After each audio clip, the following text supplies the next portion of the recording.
Back in May, when a group of Ford Streeters went to Chicago to attend the Multicultural Church Conference of the PCUSA, the national conference, Ruth Boyce and I went a couple of days early for a day-and-a-half-long training session. The leader, Eric Law, focused on understanding and faithfully reaching out to a new culture developing in our midst, the emergent generation. Although people from all ages are seeking similar experiences to this group of folk, a lot of these seeking the emergent church are from the younger population who actually have a very different life experience than we have ever really seen before. Vast numbers in our younger generations have grown up outside the church, never attending church school, not knowing the vocabulary or the symbols or the rituals some of us find so meaningful.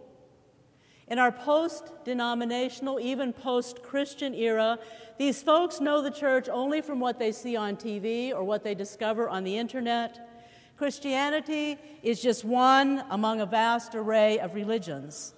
Christmas and Easter are simply secular holidays with memories and promises of fun and family, gifts and big meals, homemade cookies and chocolate bunnies. They actually may know no more and maybe even less about Christmas and Easter than they know about Kwanzaa, Nirvana Day, Rosh Hashanah, Diwali, Ramadan, and numerous other spiritual religious celebrations. So if they come through our doors, or more likely, if you fall into conversation with them at the Starbucks next door, or an outdoor music concert, happening to mention as you talk that you're a member of Ford Street Presbyterian Church, be prepared to answer in clear, articulate, compelling ways, why are you a Christian? Why do you belong to an institution called church? What does being Christian mean and what does it not mean? What does church mean and what does church not mean? What's different and what's the same about your religion compared to others? In our workshop, we had the opportunity to practice our responses in a way that might possibly be compelling to others.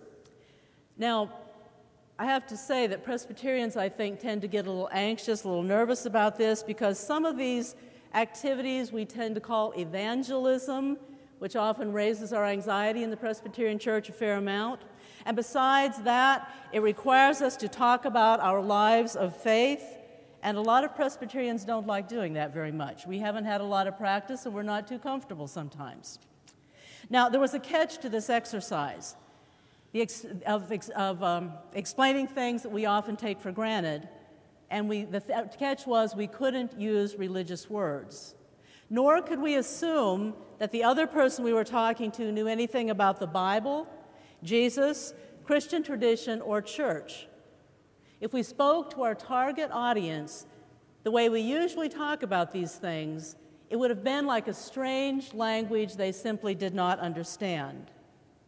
Now, let's suppose you strike up a conversation like this with a young person. You know, those tech-savvy ones we talked about last week who will shape the emergent church if they ever actually engage the church in the first place.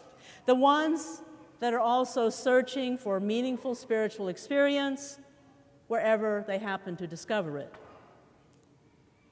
The usual religious words we toss around easily describing what we at least think we believe, at best, in this conversation, will probably elicit a look of puzzlement, maybe a few more questions, or maybe just a blank stare, a polite farewell, as the other continues their search for meaning somewhere else. So I want you to think about this a minute. How would you do explaining what church is and what it really means to you? Who Jesus is and how your relationship with the living Christ continues to transform you every day? How would you do with this question? How does being a Christian change you, not in theory, not someone else, but you? Now, if this exercise seems a little daunting, it gets even more challenging. You can't just use the correct words. Whatever words you say have to be absolutely authentic, transparently authentic. And if they are not, as you speak to your conversation partner, that person will see right through your words in a heartbeat, concluding that you have nothing of importance for them. Now, they're not necessarily expecting you to have all the answers. In fact, if you do, which they know you really don't anyway, they will not believe you anyhow. Younger generations, and many others as well, are seeking authentic connection, genuine relationship, real community that matters and makes a difference in people's lives and in the world. They're longing for something to experience deep inside. If our religious leanings don't impact our lives in truly significant ways, they'll just look for a better experience somewhere else. How authentic is our spiritual experience? Can we articulate any discernible difference Jesus, Christianity, the church really make in our everyday life? Are we the believers who have a river of living water flowing from our innermost being, offering something essential to those around us? If we're really honest with ourselves, do we have something to offer those who are thirsty? Or are our lives just as parched and dry as everyone else, longing for rivers of living water? In Jerusalem, on the last day of Sukkot, the autumn festival celebrating the summer grain harvest, Jesus' invitation is shouted to the crowds. Any who are thirsty, come to me and drink. Then comes a transformative promise. From the innermost being of believers will flow rivers of living water.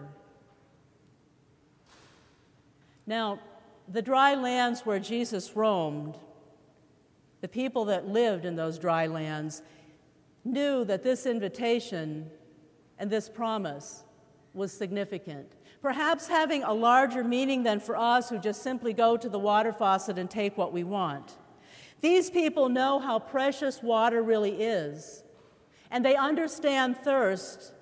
They know the deadly dangers of lack of water, and Jesus is getting their attention. He has something worth hearing.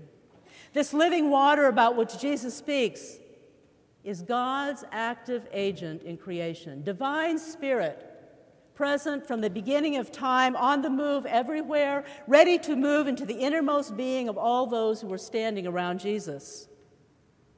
Jesus' followers experience this living water, this divine spirit embodied in Jesus, and their experience of Jesus changes their lives so that they come to believe.